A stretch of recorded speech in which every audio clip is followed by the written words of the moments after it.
Bonjour à tous et bienvenue pour ce nouveau test. Aujourd'hui, on va parler de Letchworth qui avait fait donc un partenariat avec Guise Audio pour sortir les Letchworth, donc Galileo.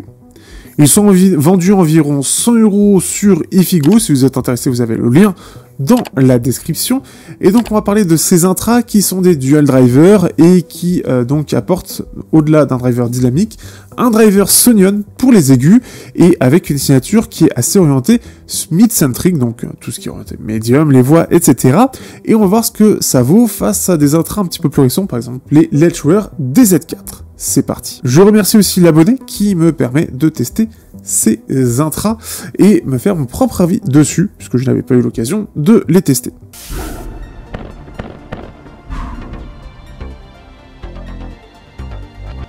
Au niveau du design, on se retrouve avec un corps qui est tout en résine 3D, avec une faceplate qui est un petit peu unique à chaque modèle, puisque c'est un mélange de peinture, etc.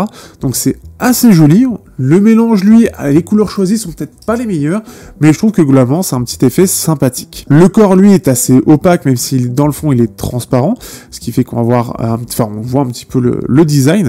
Donc là-dessus, c'est assez sympathique, avec un câble typique de Letchworth qui a le côté crochet d'oreille peut-être un petit peu trop fermé, mais qui est de qualité tout à fait correct. On va voir donc après tout ce qui est embout, etc., qui est assez complet.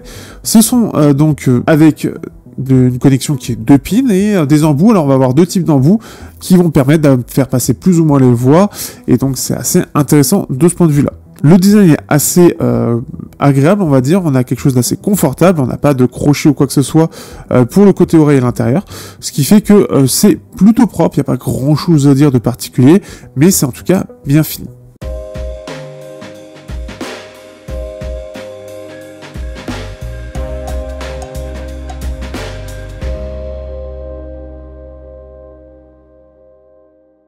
Au niveau de la qualité sonore, on se retrouve ici sur des intras avec, donc, comme je l'ai dit, un dual driver, un driver de 10 mètres avec une armature équilibrée de chez Sonion, donc c'est un petit peu la nouveauté, et ce qui fait qu'on se retrouve ici avec quelque chose qui est assez particulier quand même, je trouve. On va voir une signature qui est assez orientée sur les médiums et aussi avec un bon pic de clarté sur la fin. Ce qui fait que ça le rend pas super polyvalent.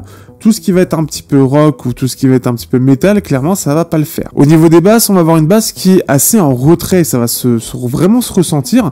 J'ai vraiment cru même à un problème de mesure, je me suis dit c'est peut-être pas autant en retrait que ça, mais dans réalité si, et on va le voir au niveau des comparaisons. On va voir des médiums qui sont pas mal mis en avant, avec un petit creux dans les aigus, et encore une fois, vers la fin, et là on sent que c'est le driver de chez Sonion, qui est bien mis en avant, donc ça va vraiment mettre en avant la clarté, le côté peut-être parfois un peu scintillement de certaines musiques, ce qui fait que ça le rend pas ultra compatible avec des musiques qui sont beaucoup plus orientées sur les basses, donc de l'électro ça va manquer de profondeur de basse, sur du métal clairement ça va manquer de ça, et il va y avoir trop de clarté, ce qui fait que ça va être très agressif.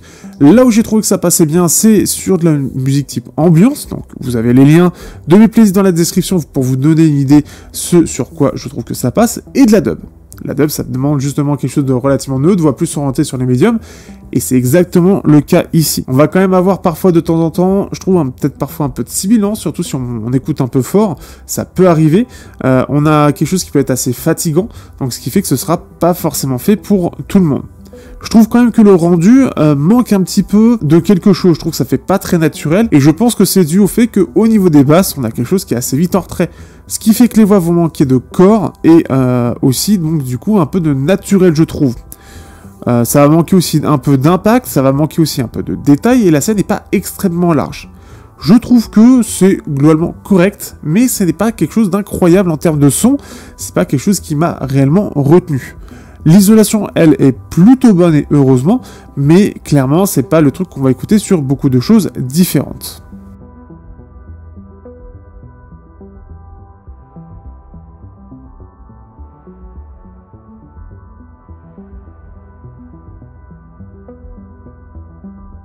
Au niveau des comparaisons, on se retrouve ici avec 4 intras qui vont être comparés et qui vont me permettre de voir un petit peu plus en détail, un petit peu face à des références que vous connaissez sûrement mieux. Ce qui fait que je reprécise un petit peu la façon de fonctionner. Je prends les Galileo, je les fais passer, je prends ensuite les intras que je veux comparer, Et qu'est-ce que je remarque sur les intras que je suis en train de comparer? Ici, par exemple, on va commencer avec les TRN-TA4, donc des intras avec 5 drivers, si je dis pas de bêtises, non, 4 drivers, pardon. Donc un driver dynamique et 3 drivers de chez Knowles, et avec un côté semi-ouvert au niveau du design. Des intras qui sont sympathiques, qui sont environ vendus, pareil, 90-100 €, et qui sont très intéressants. Ce qu'on va repérer globalement, au niveau de la scène, elle est plus large. Je sens quand même que c'est plus détaillé et qu'on a une meilleure ampleur. On a une base qui est plus profonde, qui est plus ample et plus linéaire, là où on sent que ça s'effondre un petit peu et que en fin de base, bah, on la sent un petit peu moins. On a des médiums qui sont plus doux, plus diffus, je trouve. On a un côté moins central au niveau de la voix, puisqu'elle est un petit peu moins mise en avant. Elle est plus large, donc on a vraiment cet effet ça prend plus de place par contre, et aussi plus chaleureux. Donc ce qui fait qu'il y a un peu plus de corps, un peu plus joli à écouter, je trouve, là-dessus. Un aigu qui, lui, est un petit peu plus en retrait, plus doux, un peu moins agressif, et ça reste quand même bien détaillé. Et par contre, l'extrême aigu, lui, il est plus en avant, avec un pic de clarté qui est clairement présent.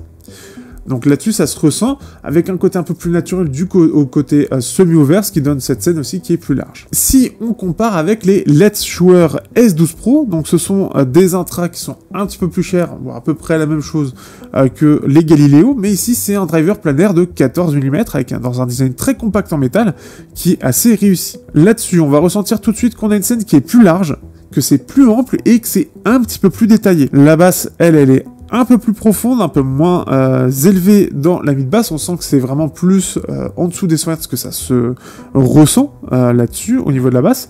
Les médiums, eux, sont un peu plus en retrait, un peu plus doux, un petit peu scintillant dû au pic de clarté qu'on a sur la fin et que c'est du planaire. Des aigus qui sont un peu plus en retrait, un peu moins agressifs à mon goût. Un extrême aigu qui est plus en avant et plus agressif par contre, et ça se ressent clairement. Et comme en plus c'est mieux étendu, ça se ressent plus longuement que sur le driver Sonyon qui lui coupe un peu plus avant dans la réalité. Si on compare, et pour moi ce sont les intras les plus intéressants à comparer, puisque c'est un petit peu la même idée de signature mid-centric, ce sont les Let's Shure DZ4. Donc on est sur un triple driver dynamique de 6 mm avec un woofer, donc ce qui est un radiateur, ça s'appelle un peu comme ça, donc c'est pas réellement driver, mais en fait c'est un système de quelque chose qui va vibrer, en fait, mais de façon passive, il est pas alimenté, et en fait il va créer cette basse là. Du coup, on sent qu'on a une scène qui est un peu plus large, mais au niveau des détails c'est un petit peu différent, j'en parle un petit peu après. La basse, elle est un peu plus profonde et un peu plus élevée aussi, ça se ressent quand même pas mal. On a un médium qui est plus ample, qui est plus en avant, qui est plus détaillé, plus large, donc, et un peu plus clair aussi. Les médiums, eux, sont un peu plus en retrait, c'est assez peu détaillé en comparaison. Les aigus les extrêmes aigus sont assez corrects, peut-être un petit peu moins étendus, mais ce qui fait que le fonctionnement des Z4 est un peu différent. On a quelque chose de très particulier qui va mettre spécialement en avant les médiums et qui sont largement meilleurs de ce point de vue-là, mais dans les aigus extrêmes, c'est un peu plus limité. On a un rendu qui est un peu plus en 3D du côté des DZ4, qui est assez unique de ce point de vue-là, là où sur les Galileo, c'est un peu plus classique. Et c'est un peu plus détaillé dans les aigus, et ça va se ressentir. Je préfère tout de même les DZ4 pour avoir cette basse qui est un peu plus présente, et ces médiums très particuliers. Je vous invite réellement à regarder le test des DZ4, qui sont des intras très intéressants, mais très à part, qui sont pas du tout communs, et qui sont très intéressants, notamment soit pour du style dub aussi, mais aussi pour du concert, où ça marche extrêmement bien. Et quand je parle de concert, métal ou acoustique, comme vous voulez. Pour finir, on a les Sennheiser IE200. Donc eux, c'est un monodriver sur un format extrêmement compact, comme c'est actuellement ce cas sur tous les intras Sennheiser de la gamme IE, et ce qui fait qu'on va avoir une scène qui est plus large et qui est plus dynamique, ça se ressent clairement. On a une basse qui est plus profonde, c'est plus doux et c'est plus ample aussi, malgré le fait qu'on est sur une basse qui est aussi un peu retrait. Des médiums qui sont plus chaleureux et plus doux. Les aigus aussi sont un peu plus en retrait et moins agressifs. On a quelque chose qui est globalement plus doux, un peu plus chaleureux, un petit peu plus agréable à l'écoute que ce que proposent les Let's Shure Galileo. Ce qu'on va retenir, c'est que les Let's Shure sont vraiment orientés sur la clarté et sur les médiums. C'est pas les plus polyvalents et d'autres sont un peu plus polyvalents là-dessus. C'est pas non plus les plus détaillés et le driver Sonyon ne permet pas vraiment de compenser ça. Au contraire, il y a peut-être un côté un peu trop orienté sur le côté clarté là-dessus, et ce qui peut peut-être poser problème à certains, et ce qui fera peut-être reconsidérer face à la concurrence l'intérêt de ces intras. Mais on va aller sur la conclusion.